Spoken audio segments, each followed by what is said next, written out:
Hello guys, for today's vlog, kasi agad si Soy Kama. Guys, si Kere kat ustedes mandase ko sa naman recommend ko si Soy, di mi primo. Bueno kasi guys, ben creative, ben artistic, todo ya si Kunele, architect, engineer. Basta dyan na lang ustedes design, ele ase. Sabi kasi guys, sabi kumpuni cellphone, sabi ase casa. Po sabi guys, todo halos sabi kusi, ben todo gayot, ben sabi gayot. Ben proud gad ko nese, ben matalent gad sele guys. Arata sele kama guys. Bale estel size del kama, size del foam is queen size. Tapos pone pa daw sele guys, header.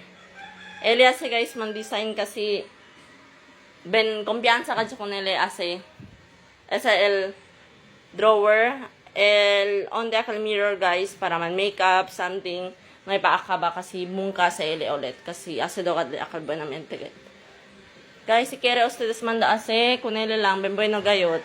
And guys, si asayagan ele na sala de amon, cabinet sa ele guys.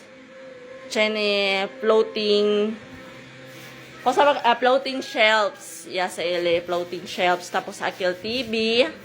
Pone pa sa ilay mga tapadera. The drawer. Na pa sila ka ba?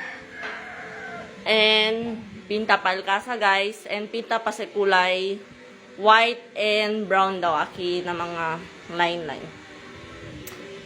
Dali lang yung sa kunile design guys. Tapos ele asenda ka ba ase.